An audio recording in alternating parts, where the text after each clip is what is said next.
The company sells one boot. It's $200. It's well made. It's repairable. It's supposed to last for 10 years. Every customer tells their friend, you got to get these pair of shoes. Most comfortable shoes. They're cool. I get so many compliments. You got to buy these. It sounds incredible, right? Who wouldn't want to have that business?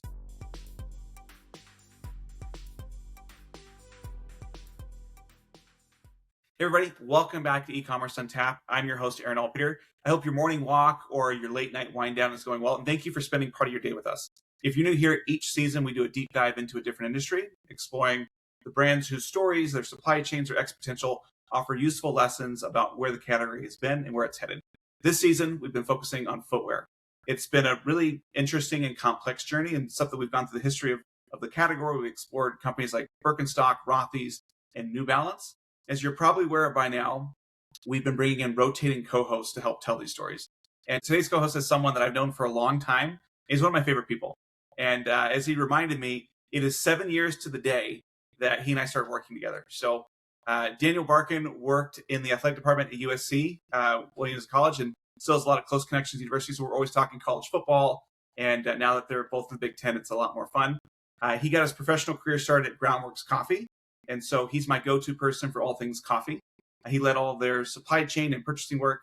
And he is still at the Flex company where he leads their supply chain. So Daniel, thank you so much for being on the podcast and for doing this. It's great to see you. Yeah. Thanks for having me. Yeah, man, 7 years. It's crazy. I was just looking at my calendar. I'm like, wait a second. This is amazing. Yeah, I think this is great. Big fan of Ecommerce on Tap. Make sure you're liking, subscribing, you're listening. Really cool co-hosts, really cool people, really cool case studies. I learn something new every time I listen. So Daniel, before we dive in, I want to share two stories just to kind of kick us off and set up the episode. So the first one is my college roommate had this pair of $10 foam sandals, like the really cheap ones. And he wore them everywhere. They were kind of disgusting. They were like always black from his feet and stuff. Like I was walking around in downtown Cleveland. Really getting his money's worth. He's beyond his money's worth. I mean, these things were indestructible. And he loved them because he wore them not just around Cleveland, but he would hike like Machu Picchu in them. He traveled to Bali, he traveled to Europe. And these $10 flip-flops were everywhere. They basically looked the same, although a little bit dirtier years later. Like they held up so well. And fast forward to just a few years ago, and I was in the process of changing running shoes. So I used to have very supportive running shoes, and I was slipping over to more barefoot running.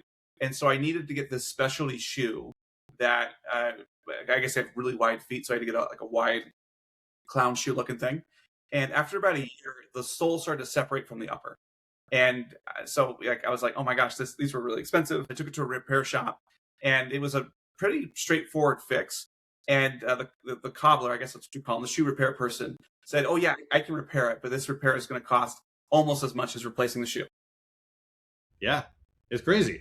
It's so funny. We're talking about shoes. And 2 weeks ago, I was on vacation with my family. We're walking around Lake Tahoe, just, me, my wife, and our kids.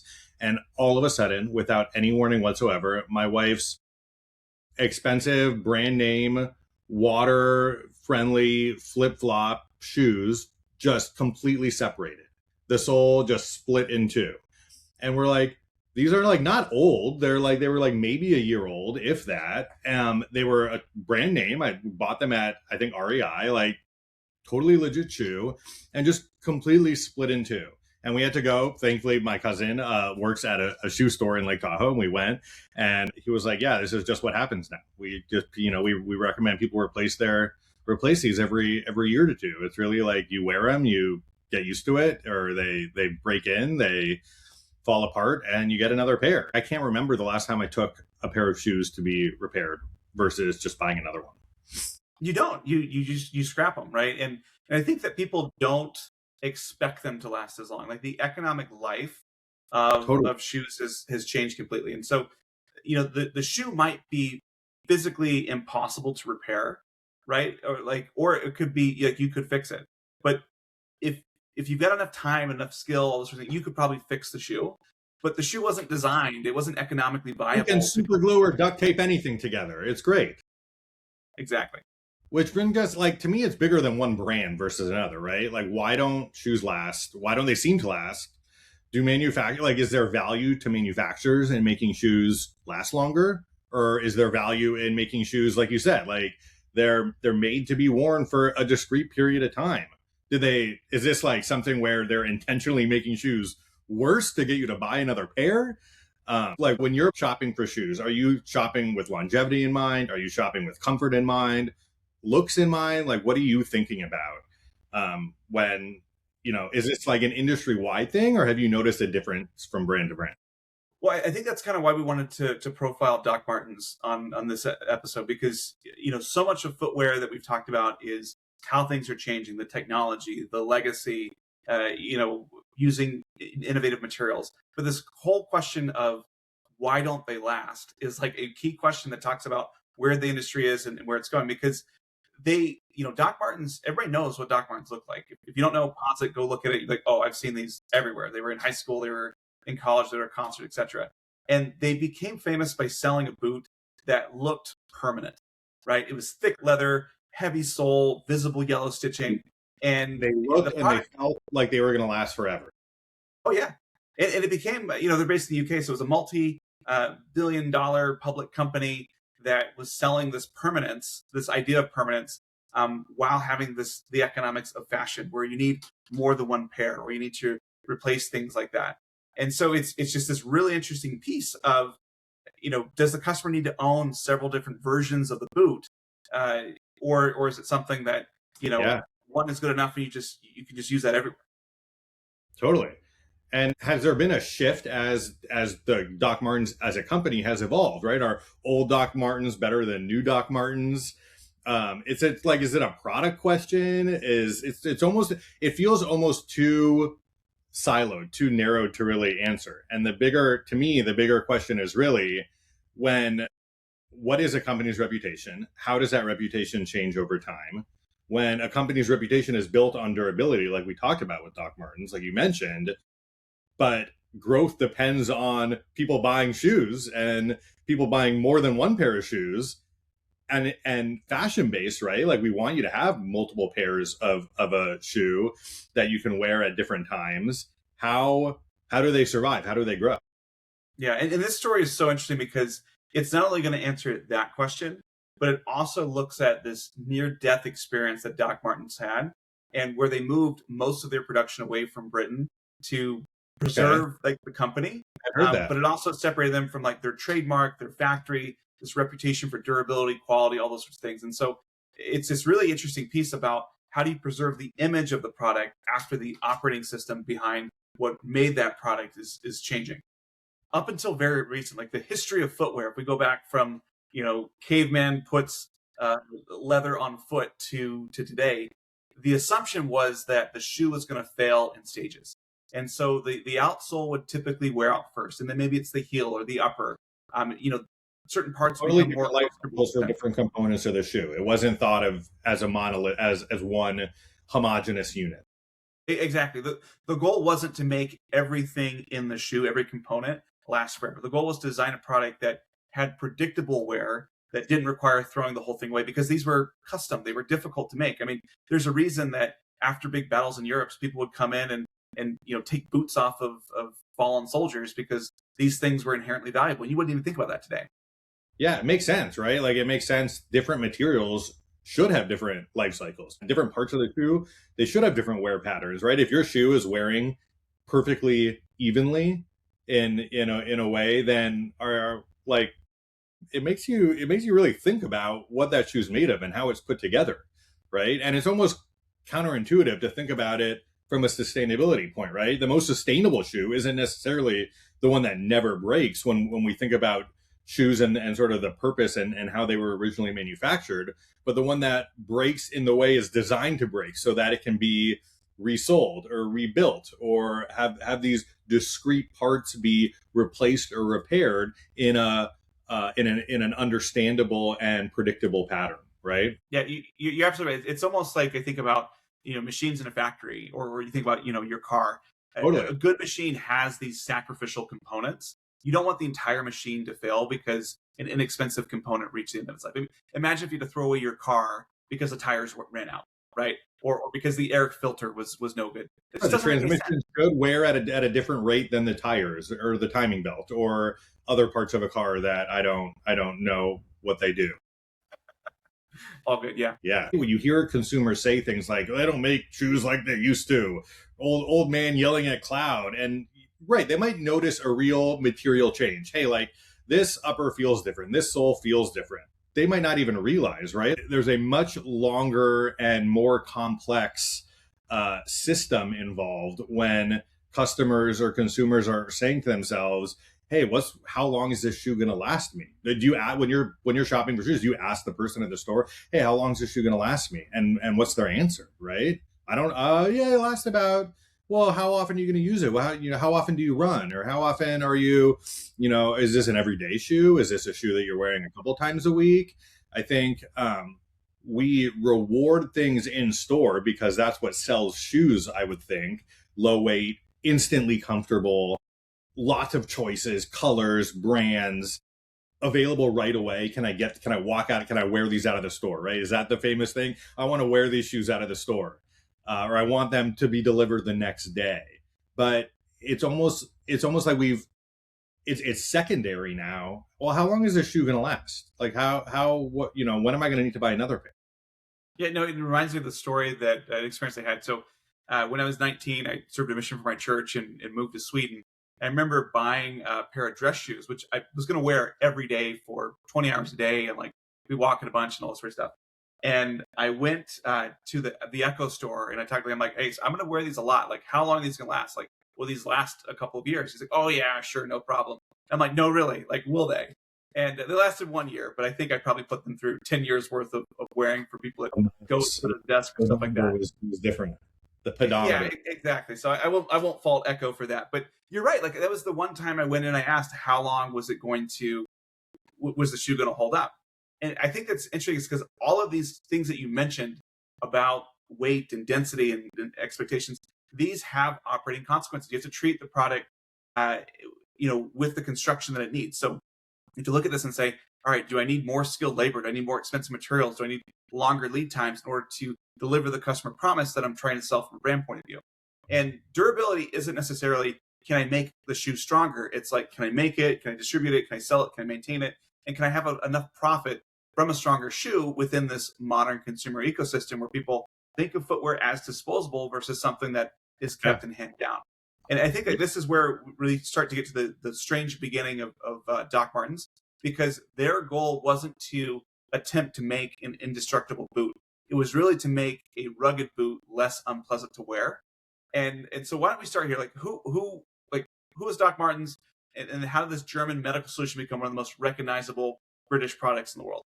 Yeah, as all long-lasting brands, they started as a German medical solution. Obviously, that seems that. I mean, I frequently think of the brands I love and look back and they started as German medical solutions. But you would think, right? Doc Martens, there's gotta be some London factory. I'm thinking like, old timey movie or a punk concert, British shoe factory. Someone was like, I'm not going to do a British accent. Your listeners should be thankful. But no, it begins in a Munich factory at the end of the Second World War, 1945. 25-year-old German doctor named Klaus Martens, recovering from a broken foot. So according to the company history, Martens found the standard military boot he was wearing painfully rigid during his recovery, which makes sense. Can you imagine? Like I put on steel toe boots to walk through our factory, and they're not comfortable. There's nothing comfortable. There's very little, unless you're buying these custom made, that is comfortable about boots, right? And that's what Klaus Martens found. He found that standard military boots were painfully rigid. The traditional soles were built around hard leather, right? Think about it. They're made to withstand the perils of war, running around, who knows what you're stepping over, rubble, all these things. They were durable in the sense that they could withstand punishment, right? They were durable in that you could fight a war in them. They weren't durable. It came at the expense of the person wearing them, right? Maybe their foot was still, was still around to tell the story. So durable, that amount of durability was important to them. But at the time, post World War II, they weren't comfortable. Durable meant something very different than durable meant in the middle of a war. So Martin began wondering, can I retain the basic strength of a shoe while changing the what my foot's actually feeling? And he built an early prototype, as any founder does, right? You start tinkering, and he salvaged a cobbler's last needle, and he's using anything he can find. He found an air cushion sole that would absorb the impact better than the traditional leather sole he'd been wearing in that German military boot. And he showed the prototype to Herbert Funk, an old university friend, and Herbert had a background in mechanical engineering. And he said, hey, I think I can help you make this, right? Yeah, and I think it's important to remember that Germany in 1945 did not have an abundant, orderly consumer supply chain that was waiting for two consumers of the footwear idea. Materials were very scarce. The industrial infrastructure had been destroyed. Consumer purchasing power was basically non-existent. So they began by leveraging surplus materials and discarded military materials, including rubber from old Luftwaffe airfields and other military supplies, to help provide the inputs what they needed early on. But by 1947, Martens and Funk had moved into formal production, and the first meaningful customer base was not young men, it wasn't factory workers, it wasn't even musicians, it was old women. It's genius when you think about it, right? Like, they didn't say, hey, how can I get all these components and parts? How can I rebuild this entire country's infrastructure to make my shoe? They said, what do I have a lot of? What do I have that's good? What do I have that I can repurpose, that I can use? And that's really smart, right? And you start talking older women. It sounds surprising only because we're looking back, right? We have our current paradigm. We think Doc Martens, we think a very specific type of person wearing it. And the whole cultural image, the entire branding around it is like, wait a second, this started with just old ladies.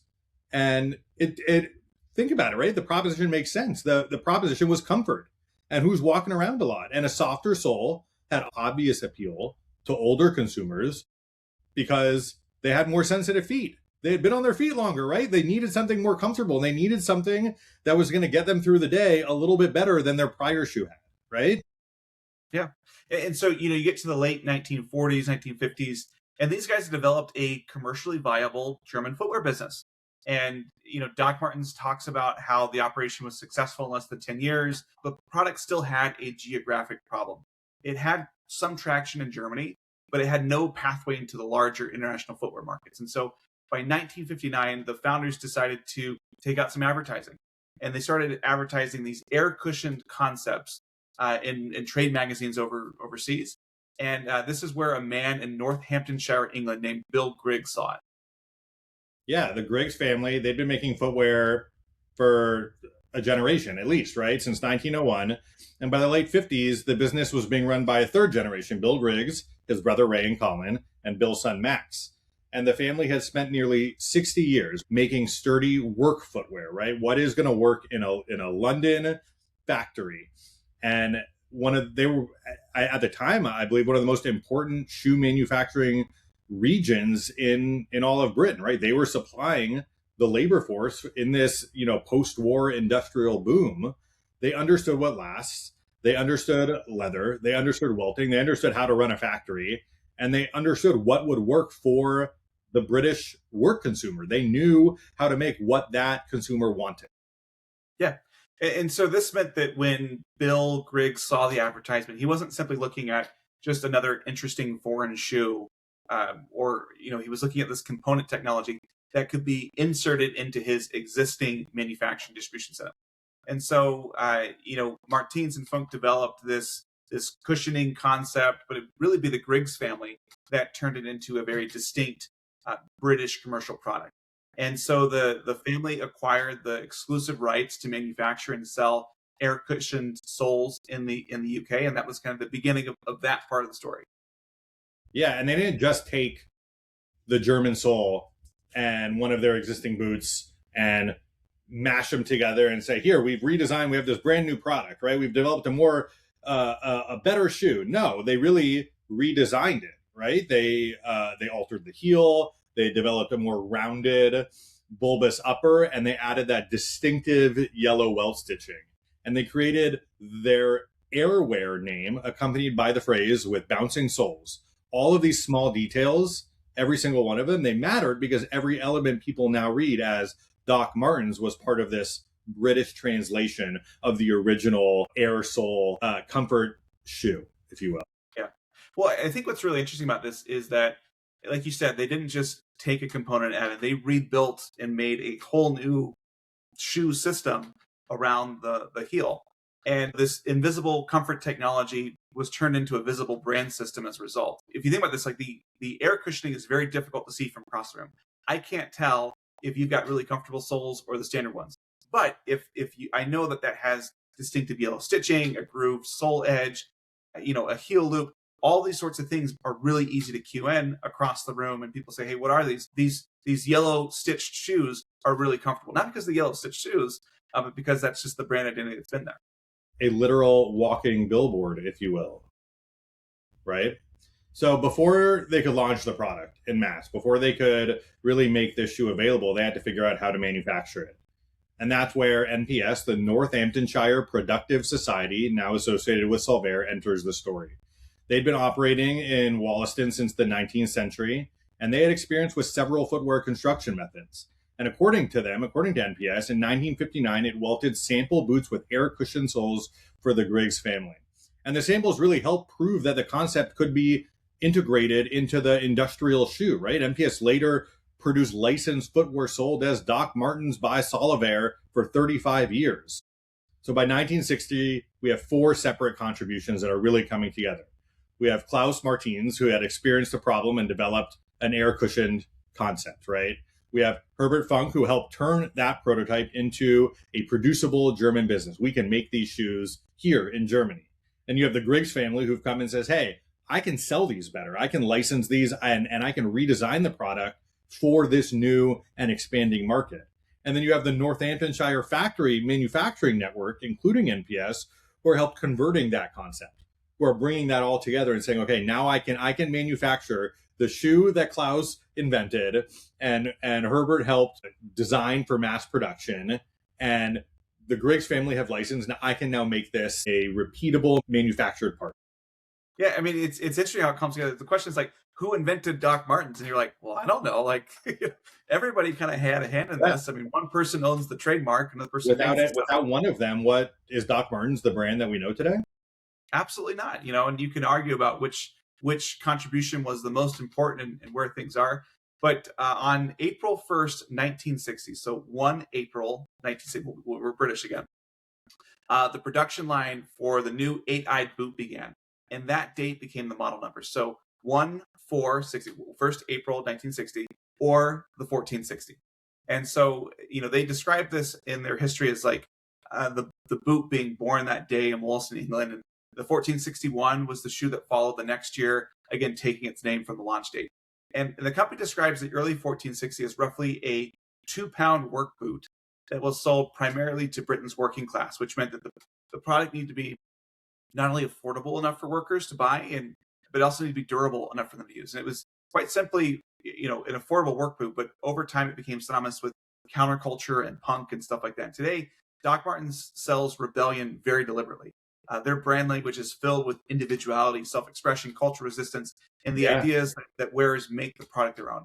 And so that was not part of the initial marketing brief. And so how do we get there from, hey, these are comfortable factory boots for rural workers to, kind of something that's synonymous with punk culture? Yeah, you're 100% right? The beginning of this boot didn't begin at punk shows in dive bars. It began on the feet of workers, right? Early company product materials, you can look them up, and they refer to early use among postal workers. Makes total sense, right? Who's walking around more than a postal worker, more than a factory worker? Tradespeople, others looking for functional footwear. These shoes were sturdy. They were recognizable because of that yellow welting and stitching, air cushion sole. It carried a working class provenance, a working class gravitas. People saw a person wearing these boots. They knew that person probably worked hard. That person probably was a tradesperson. And then this first generation of British skinheads. Now, when we say skinheads in Britain, entirely different connotation than skinhead to my American, to my US priors. They think racist or neo-Nazi. British skinhead culture was a lot more complicated, right? It emerged from this working class youth culture, incorporated Jamaican rude boy style, ska, reggae, mod fashion. That's when we really start thinking about the evolution of this skinhead culture into what became punk, right? And these boots fit that identity. They were robust, they were working class, they looked aggressive, they had a real, they were there. These were not shoes that were worn in the background or underneath something. These were shoes that other people saw and you wanted other people to see. And the boot was practical, but it in and of itself, it became this sort of form of cultural communication. You saw someone wearing that boots and you thought something about them. And you get Pete Townsend of The Who, right? He became one of the first high profile wearers. To see this famous rocker wearing these boots, he intentionally wore them, right? They were The Who. You think about this rebellious, stereotype busting rock band, and here's Pete Townsend wearing these boots, these Doc Martens, and it's this huge cultural moment for the company, right? He didn't become the face of the campaign by explaining, I'm wearing these shoes because they're rebellious and because they're cool. He just wore them. And it became a part of that persona, and it became a part of that cultural moment. Yeah, and I think this is something that we'll see play out again and again with Doc Martens. I mean, over the following decades, there are different communities that adopt the same basic product and assign different meanings to it. So, punk used to be part of a deliberate rejection of polished and conventional fashion. But then you have goths that make it part of a different, darker visual language. The queer community uses as a tool among many to signal identity, autonomy, resistance. Grunge absorbed it into this broader rejection of glossy commercial presentation. And of course, musicians continue to wear it on stage. Teenagers wore it to school. Designers eventually pulled it into these runways. At some point, people who were not members of any identifiable subculture began buying it because it just looked like rebellion. Right. I'm a child of the 80s and 90s. I'm sure you knew people who wore Doc Martens to school, to high school, to middle school even. You don't mess with those guys. Yeah, exactly. Right. The Doc Martens, they told you something. And that's really anti-fashion becomes fashion, right? The advantage of this boot was that it could carry all these different meanings. They could convey all these different messages at one time. And it was visually specific, right? You saw someone wearing Doc Martens, you immediately thought something, and it was simple too. You didn't have to do this, internal calculus into what that meant. And it gave this company this really remarkable kind of cultural flexibility. It had all these different cultures and these different subgroups wearing these, and the product, it can mean working class in one paradigm, in one environment, punk history to another, queer identity to a whole group of people, and another people who like, hey, I just like chunky boots. I just think they look cool. And the company, they realize they don't need to have one identity and apply that to every single person who might ever buy or wear those boots, right? The product identity comes not just from the boot and the marketing itself, but from the people wearing it. Yeah. It's interesting because I think these things are happening and the company's just like, hey, we're selling more stuff. Like, this is great. But eventually management begins to understand and figure out that they're not really selling just a work boot. They're selling access to this cultural vocabulary, and that begins to change the economics of the business. Because if the customer is buying on utility, right, do these boots help me in the factory, they might buy one pair and be good. But if the customer is buying an identity, then one pair may not be enough. That just might be the beginning of it. And that's where the relationship with durability becomes more complicated, because a durable work boot is supposed to reduce how often the customer needs to return back to you. And a shoe, a style that becomes a bit of a fashion icon, creates reasons for the customer to return, even when the original product they have is perfectly functional. And so there's this core tension that goes on with building a business like this, where how do you grow a company around a product that's supposed to last forever? Yeah, imagine, right? A simplified, highly durable product company. The company sells one boot. It's $200. It's well made. It's repairable. It's supposed to last for 10 years. Every customer tells their friend, you got to get these pair of shoes. Most comfortable shoes. They're cool. I get so many compliments. You got to buy these. It sounds incredible, right? Who wouldn't want to have that business? Who wouldn't want to run that business? And in some ways it is, right? It is incredible. You have customer trust, word of mouth, you have pricing power. These things, they're $200 at the time. Maybe that's a lot of money, but they last 10 years. They last seemingly forever. But there's a problem, right? Your best customer, that person who's telling all their friends, they don't need you all that. Yeah, that's right. I mean, the person who's the most satisfied with the product may also be the person who's least likely to replace it with next year's model. I mean, you kind of see this with iPhones where people are like, oh, it's good enough. Like it's fine. And so the company has a couple of options that they can pull on to show some growth. They can try to find more first-time customers by entering new countries or raising prices or moving into adjacent categories. Or they can start to sell different versions of it. Maybe people have different color preferences or things like that. Or they begin to shorten the shelf life and increase the replacement rate. And that last option is the one that is the most cynical, and that's the one we kind of all point to. But it's not the only path. Yeah, luckily Doc Martens was able to follow a fashion path, right? That black 1460 can last forever, for years, maybe not forever, but for a real long time. But the customer can also buy a cherry red pair, a platform pair, a floral pair, a soft leather pair, a loafer, a sandal. You know me, you know I like matching my shirt to my shoes, obviously. And so this is really what Doc Martens is speaking. I'm clearly a very, very fashionable man. And that growth model is what that customer is who Doc Martens began to speak to. The growth model didn't require a single boot to disintegrate. I'm not going to sell you a shoe that is going to fall apart in a couple of years, so you buy another one. I'm going to say these shoes have so much value, you need more than one pair. You don't need more than one pair, you want more than one pair. And you want to tell your friends about all those other pairs you have.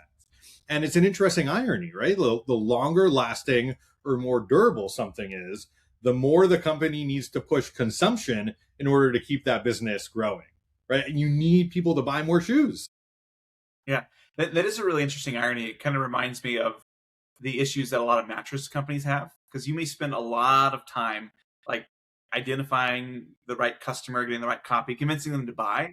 And then you wait for 10 years before they need to replace their next mattress. I mean, that's kind of a difficult business. It's nice because you're charging a lot, but there's a point there where if you've serviced everybody, you're like, well, now what? Right. I mean, I have more than one bed, obviously, because that's what it is. No, I don't. But that creativity, it's creativity, really, right? How do I drive consumption and how do I drive repeat purchases when the original hasn't failed or hasn't worn out or doesn't need to be replaced necessarily?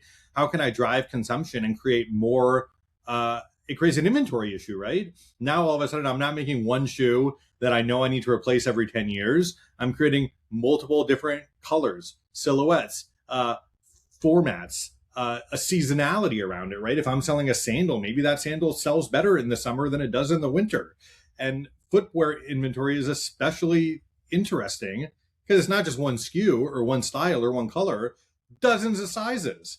And that's just talking about maybe men or women or European or US. Think about the entire global footwear category, different sizes, different sizing schemes and methods. And if you're wrong about that size curve, right? If feet are bigger or smaller than you had originally thought, or you had manufactured to a certain market, you're stuck with inventory that's not moving. And it's a large amount of commercially awkward stock. What do I do with a shoe that's maybe gone out of season or is a size that people aren't buying?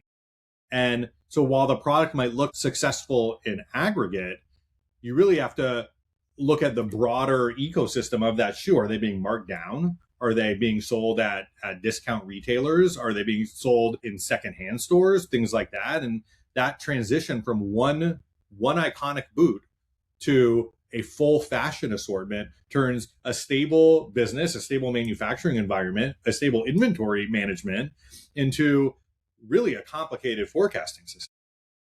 Yeah, well, and then that complexity gets even more layered on when you start adding in culture and cultural changes and stuff like that. Action trends, right? Oh yeah, I mean, your factory, your store network, your inventory position probably can't adapt as quickly as fashion can.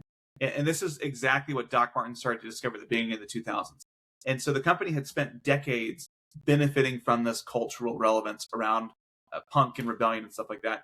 But then their relevance cooled and demand fell, and it was left with this really expensive British manufacturing system that was built for a much larger business than it actually was.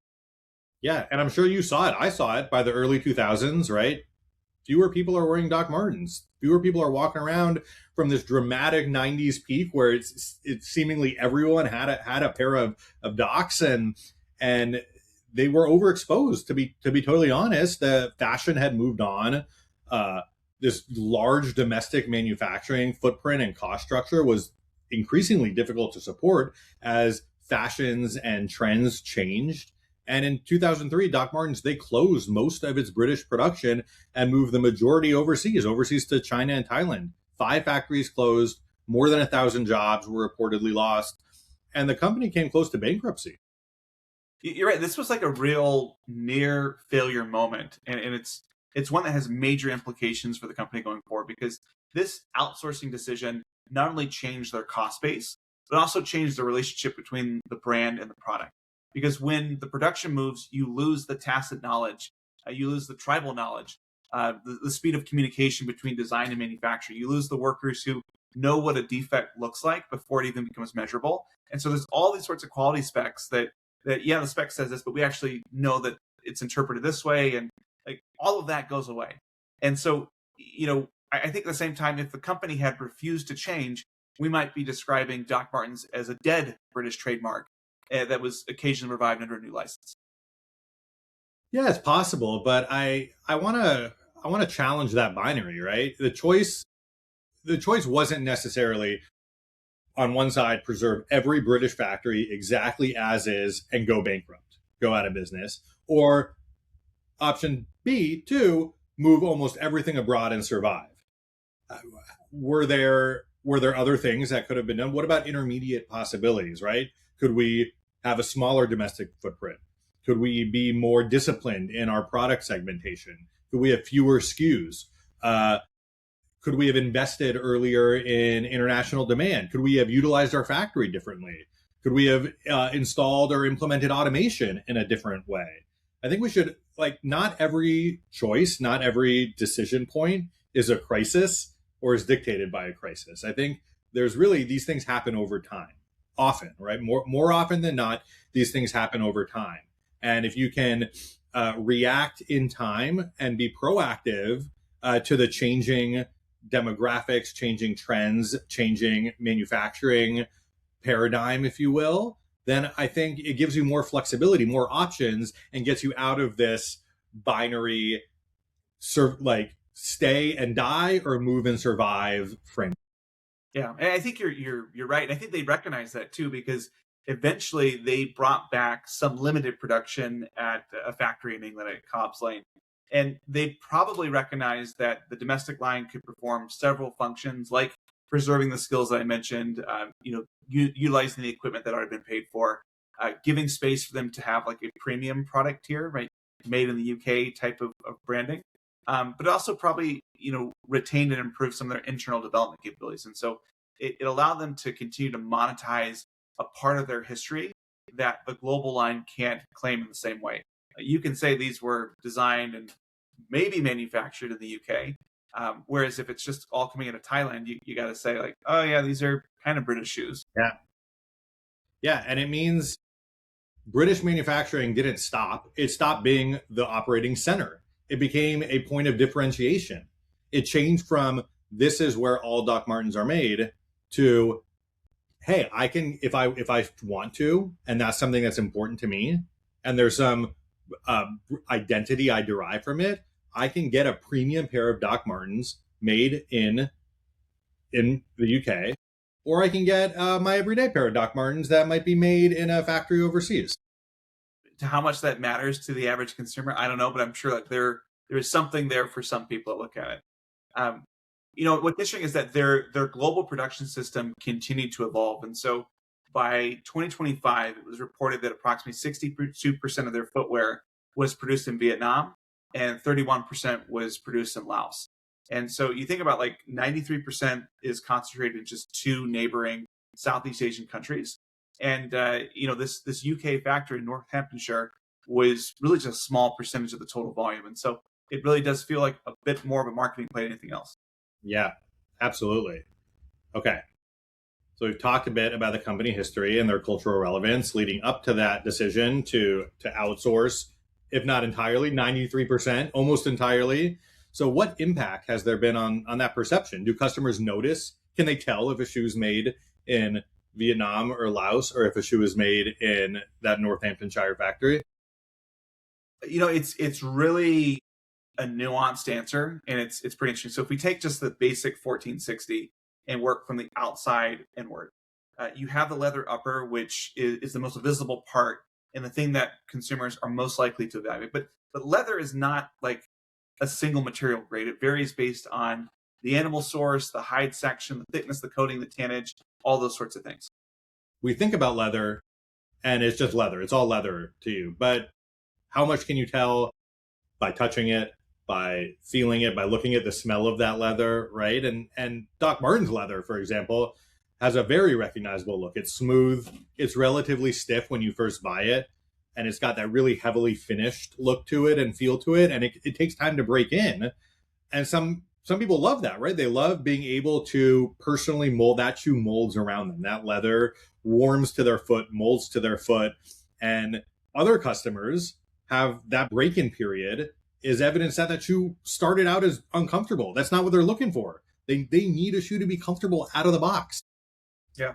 Well, it goes back to what we were talking about earlier, where there's just this conflict between the immediate and the long-term product experience. I mean, you said that stiffer material might be better structure, but cause these pain points, and softer may feel better immediately. And the company, interestingly enough, now offers both. So they've got a softer variation that's explicitly positioned around comfort, around first wear, which is a response to kind of these modern consumer expectations. So they're still trying to figure this out and say, we're kind of known as this durable company, but maybe that's not what the market wants anymore. Maybe we got to do something different. Yeah. And that's just the leather, right? We haven't even gotten into the sole. And the Doc Martens sole, it's distinctive, right? Doc Martens is traditionally described as this welted footwear, but the construction is not identical to every other conventional Goodyear welted shoe. The welt and PVC outsole, they're fused with heat, and they create this characteristic, the way the sole attaches to the rest of the shoe. And that yellow stitching is part of that visual identity.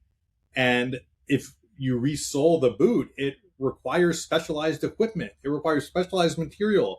And you have to have worked on a Doc Martens shoe before to do it. It's not resold like every other shoe, which means welted in the traditional sense doesn't necessarily mean every cobbler, every shoe repair person can easily resole this. Absolutely. And again, this repairability exists on a spectrum. And theoretical repairability is not the same as practical repairability. And so only a small number of specialists can actually perform the work, even if the components are difficult to obtain. But those labor costs will really approach the replacement costs like my shoes I had earlier. The shoe might be technically repairable, but economically disposable for most consumers. Right. And it's why that visual stitching, that yellow stitching is so important. Customers understand stitching. They understand what they can see. They might not know how that stitch necessarily connects, how the sole is attached to the upper, or what materials are inside of it or sit underneath it, but they know the stitching. It communicates something. It communicates information. The company knows materials. They know specifications. They know tolerances. They have test data. The consumer knows how boots look, how it feels in the store, what happened to their previous pair. That brand, that stitching fills the information. Yeah, and that reputation is what makes things economically valuable. So Absolutely. They spent decades teaching consumers to think thick sole plus yellow stitch plus leather upper represents toughness. And that means that they're kind of still barring against this historical evidence. And so that's where the vintage comparisons become more difficult, because people will say, oh, my old Doc Martens lasted 15 years, but my new ones lasted 18 months. And that's just a very difficult thing, because we have this survivor bias issue where the vintage pairs that are still in circulation are the ones that survived, right? The old products that failed are not being sold online to say, hey, these were crappy Doc Martens that, from 30 years ago. And who knows, like these ones that are vintage could have sat in someone's closet for 20 years, right? They could have worn them 2 times. It's just the survivor bias is very difficult because it's a convenient way for people to dismiss every other quality component. But you can have, vintage stuff that failed early on. You could have stuff now that it's just new, but it's going to last forever. So it's very difficult. But the company's got to look at return rates and reviews and all those sorts of things to get a sense of where the arrow is pointing.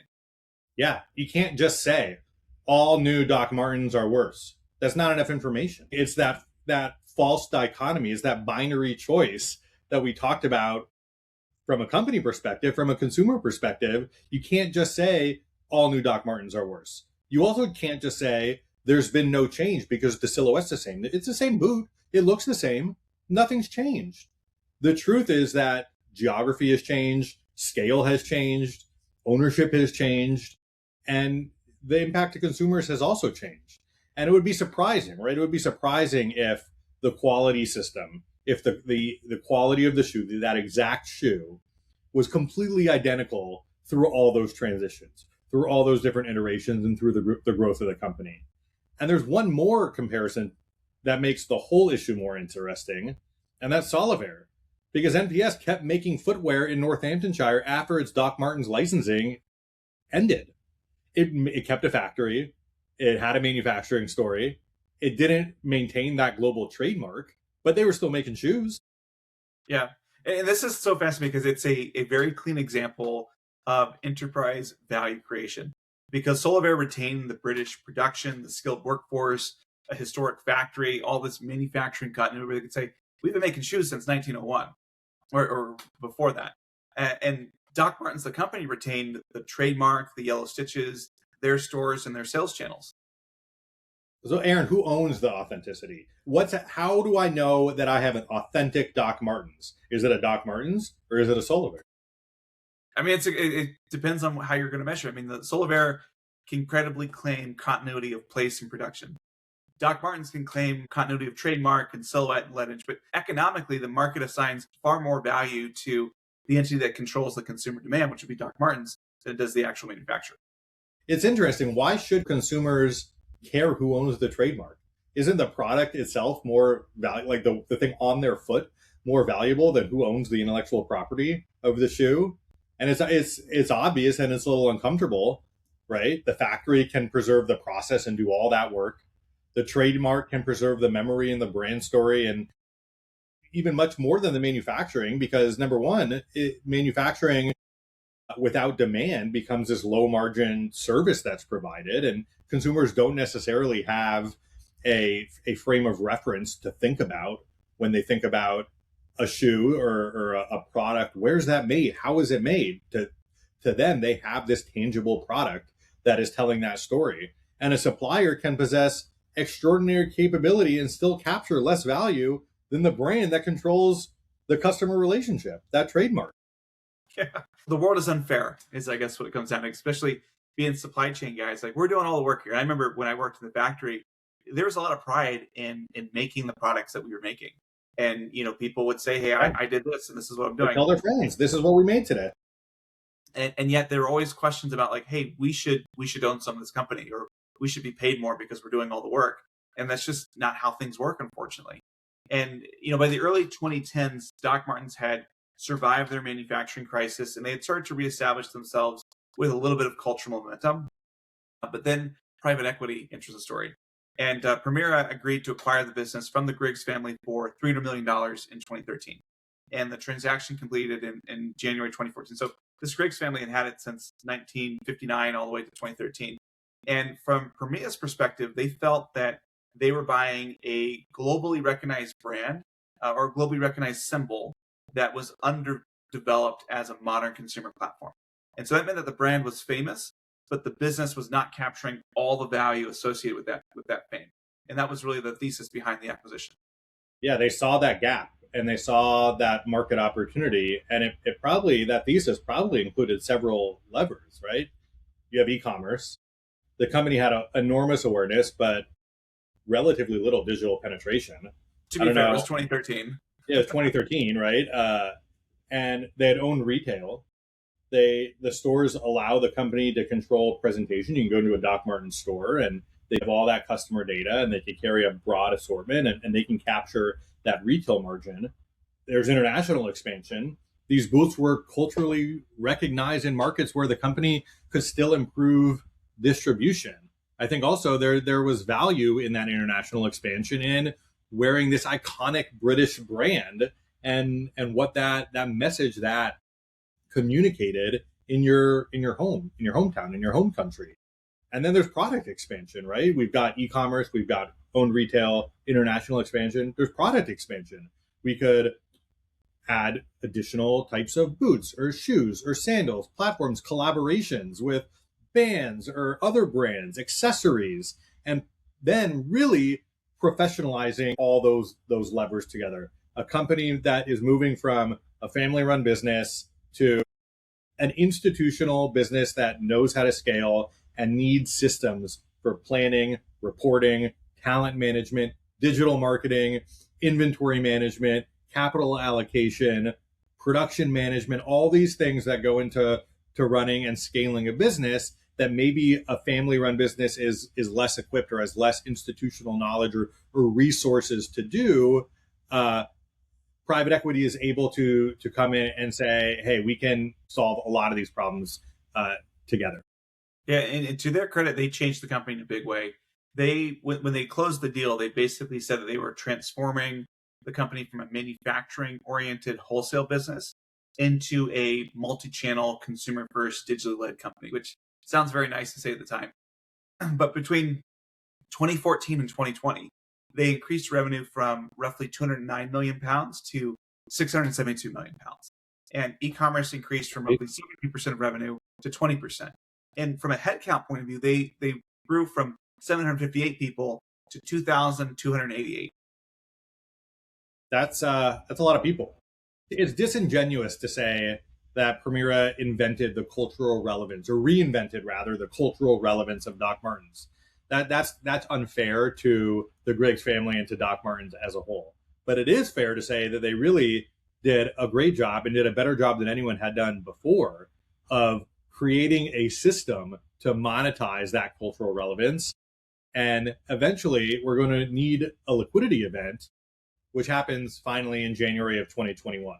So Doc Martens lists in London at 370 pence per share, implying a market cap of approximately 3.7 billion pounds. This offering is heavily oversubscribed and existing shareholders sold a substantial amount of stock, but Permira retained a large position after the listing, but it had already created considerable liquidity throughout the process. Yeah.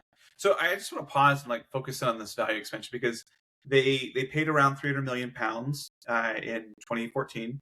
And the IPO is approximately 3.7 billion pounds at IPO. And these are not directly comparable without adjusting for the debt or the capital structure or the share sales, etc. But the direction is pretty unmistakable. The market believed Permira had turned an under-monetized heritage business into a global growth asset. It was humming at this point. And we're not talking decades or generations. What is it, 7, 8 years? Yeah. So what exactly did the public market think it was buying? Was it a boot company? Were they investing in this shoe? Or was it buying a consumer acquisition machine with a famous boot attached to it? What was really important?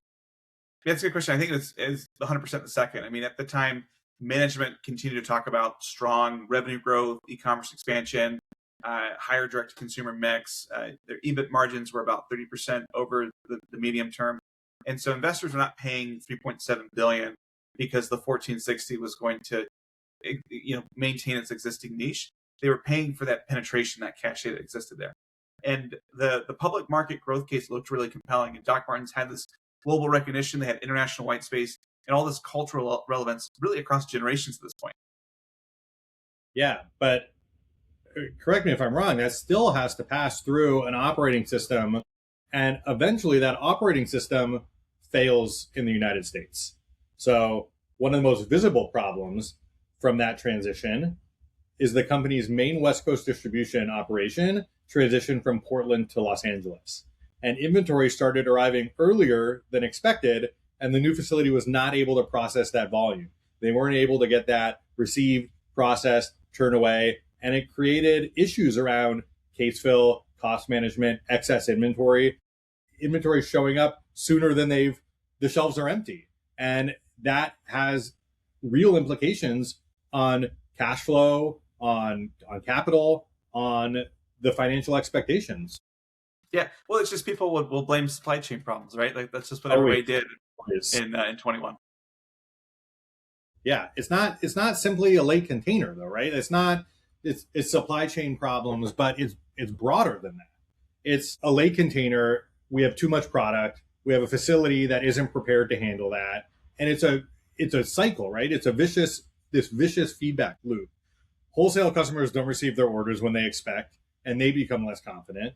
At the same time, the US is also experiencing weaker demand, and wholesale partners start reducing their orders. So they're not getting the orders on time. The demand's not there. They reduce their orders. Now Doc Martens is sitting here with a warehouse full of inventory and tough decisions to make. Wouldn't it be accurate to say that the LA facility single-handedly destroyed this public company thesis? Or was there more to it? I think they revealed a lot of stuff. Like clearly they sold a better story than they were able to execute on. But I'd say that Doc Martens is still working through a lot of stuff. I mean, revenue reached around £1 billion in fiscal 2023, but then it started to decline pretty sharply. It fell to 877 million in fiscal 24, then 788 in fiscal 25. And the number of shoes that they sold fell from 14.1 million in 2022 to 10.2 million in fiscal 2026, which ends in March of the year. So, I mean, this is not a small adjustment. This is a company selling nearly 4 million fewer pairs than it had several years ago. And the market started to reclassify the business. I mean, at IPO, it was treated as, again, this durable global growth company. But after repeated warnings and execution issues, it began to be treated more as a turnaround. Yeah. So what I'm hearing and what I'm learning is durable brand does not automatically equal durable earnings, especially as markets shift and things change over time. And I think it's interesting. Their current CEO has really framed this strategic shift in a very specific way. The old model was described as channel first, build it and they will come, right? This new model is consumer first. Earn the right with each wearer. Get people in those shoes and you will earn their trust and earn their business. Yeah, it kind of suggests that the prior organization, the prior regime before the IPO, had become too focused on pushing product through channels. And so, if the company believed that the brand was strong enough, it could just create the inventory, place it in the stores or wholesale accounts, and the demand would just show up. Yeah, we'll sell them. We'll figure it out. Yeah, we'll mark down worst case scenario. But this new strategy you're talking about really reverses that. And it's all about creating that stronger consumer demand first, and then allowing the channels to pull that demand through.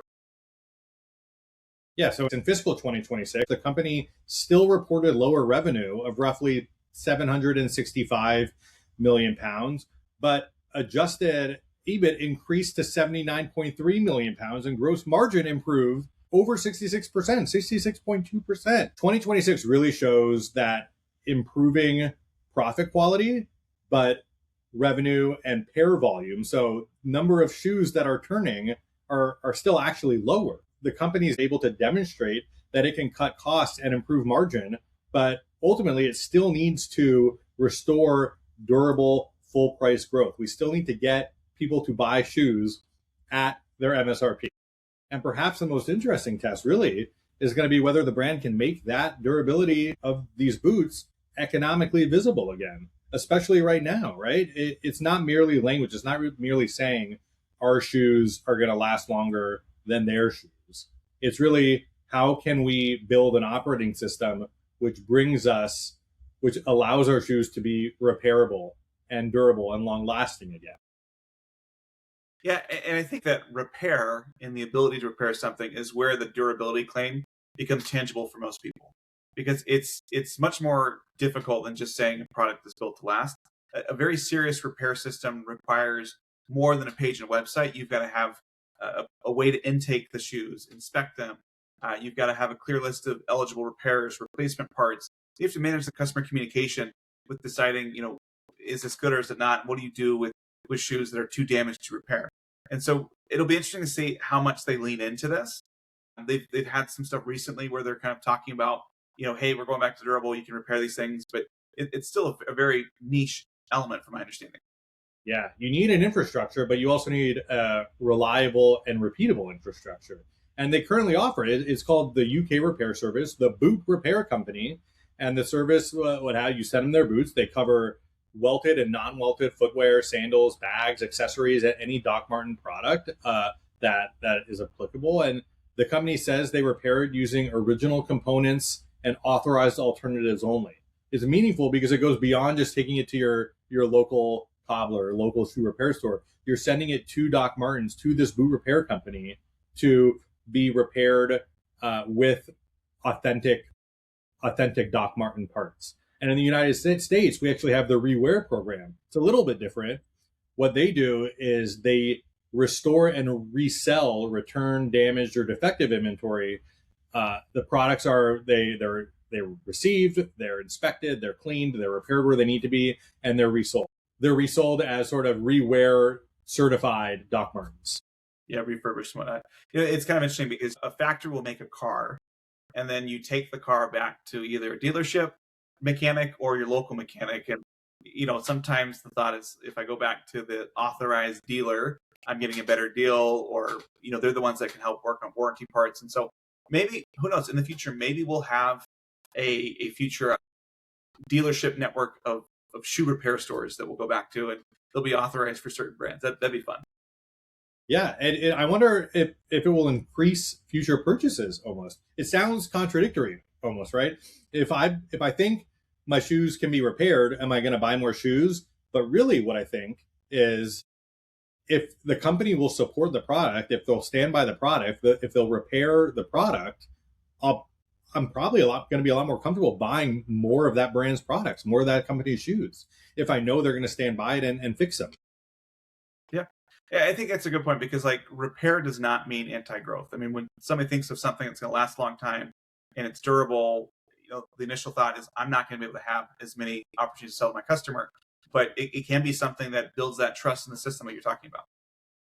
Yeah, I don't know that we have the answer to how large that repair operation is, but to me, that's less relevant. It's much more important to understand it as evidence of intent and strategic capability or potential strategic capability. Doc Martens can make it more meaningful and they can scale it over time.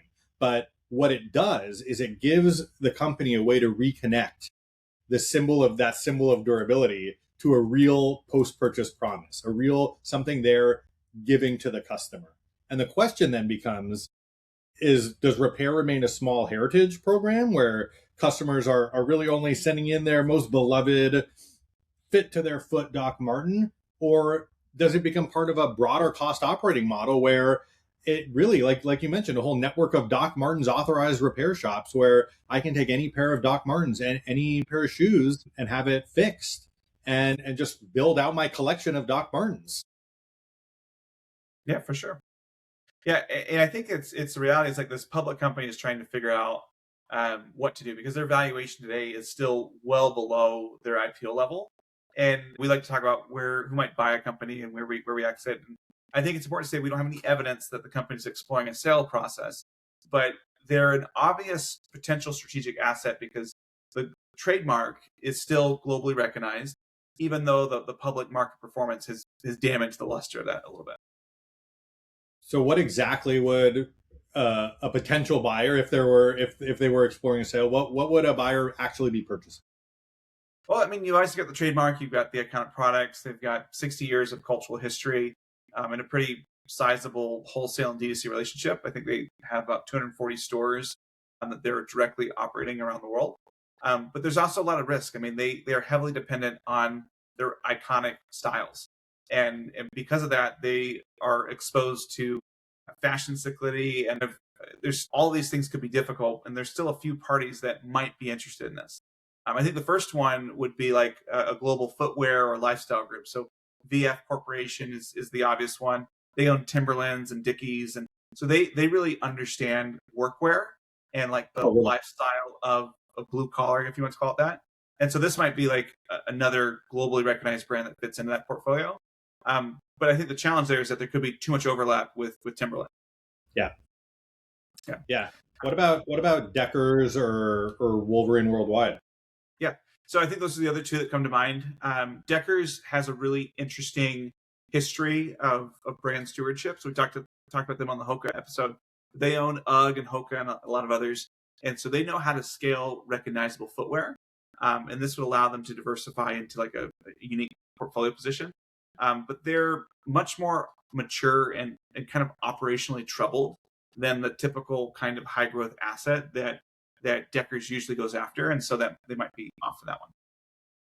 Yeah. And talk to me about authentic brand groups. Yeah. So ABG definitely knows how to like monetize famous intellectual properties. So this could be a trademark that helps them expand into licensing, but it's probably the wrong model for the current moment, as the turnaround of Doc Martens is going to require some really tight product control, tighter distribution. I think aggressive licensing could extract value while weakening the product over time. Yeah, it would almost take that durability issue to the complete extreme, the absolute extreme endpoint, where the trademark would become even more valuable as an image while becoming even further separated from the actual product or product system, right? Yeah.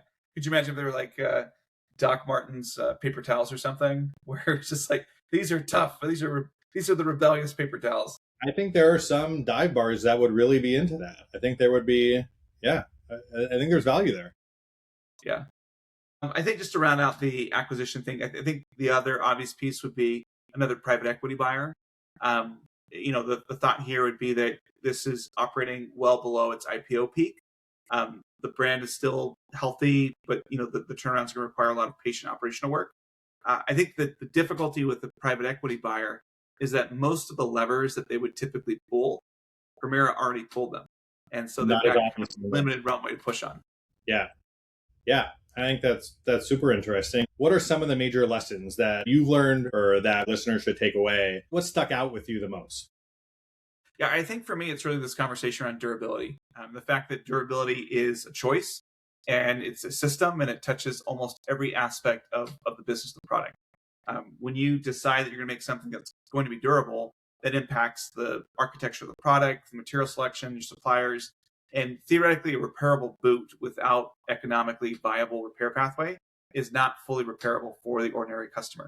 And so, you see about people who, will spend $2 million restoring a home that, anybody else would have knocked down. Like, you don't want that in your footwear. You need something that, the price of fixing it is going to go through there. And so I think the important lesson to learn as a founder is that the company needs to identify which manufacturing capabilities are simply activities and which are strategic knowledge that goes into that durability story. What provides value?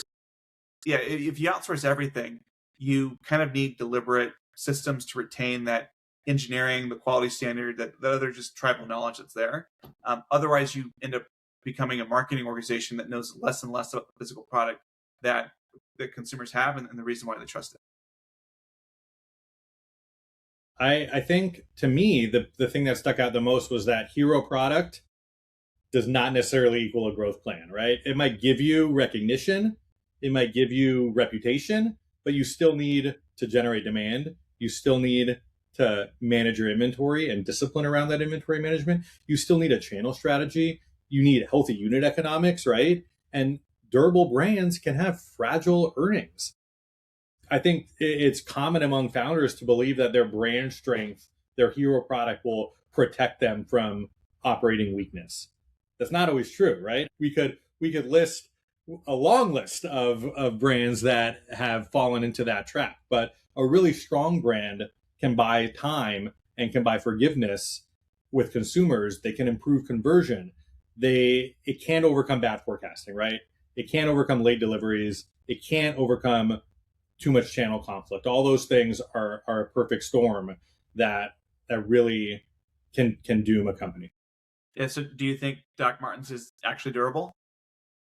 I think so. I think some products will be, and some customers will wear them for many years, and other customers will experience a failure, something will go wrong, and other customers might be their intended use. They want to buy a shoe, they want to rotate frequently. It's like people leasing a car. They want a new car every couple of years versus people who buy a car and want to maintain that car forever. I think over the last 80 years, almost everything around this recognizable object has changed at least once, right? the manufacturing geography, ownership, assortment, consumer sentiment, trends, fashion, being so cyclical. One thing has not changed, and that's the visual identity of a Doc Martens boot. And it's remained remarkably stable. I think that to me is really tells part of the story, is that it's just been remarkably stable. You see a Doc Martens, you know it's a Doc Martens. Yeah, and that stability is always where that quality conversation comes back, because the boot looks like the same thing that consumers have always seen. And so they expect it to be the same. But like you said, the operating system is completely different. And so I think that the next phase of the company is going to depend on if they can prove that there's still meaningful operating promise underneath that identity, despite everything that's changed or will change. Yeah, and I think that really gets to the broader answer, right? Why do shoes not last the way we expect them to last? The industry didn't forget how to make durable footwear. It learned to optimize for different things: immediate comfort, lower weight, faster manufacturing. They were, part of it is really shoe manufacturers meeting consumers where they were. Yeah, and I think that's what I've loved about this episode, because Doc Martens kind of contains both systems. You've the old promise where one pair could become part of your identity, and it has that identity because you wear it forever. It's just how you're seen. But then the modern growth model needs the identity to support many purchases. And so the company didn't create the contradiction, but there's probably no other company that more clearly lives in that contradiction more than the Doc Martens. So, Daniel, this has been fantastic. Thank you so much for joining on, and thank you everybody for joining this episode of E-commerce on Tap. We hope you'll go out and get a pair of Doc Martens. Why not? I mean, get a pair of Doc Martens. It might last. Walk around in your Doc Martens while you're listening to E-commerce on Tap. I think it's it matches up perfectly. That's great. All right, guys. Till next time, we'll see you on the next episode.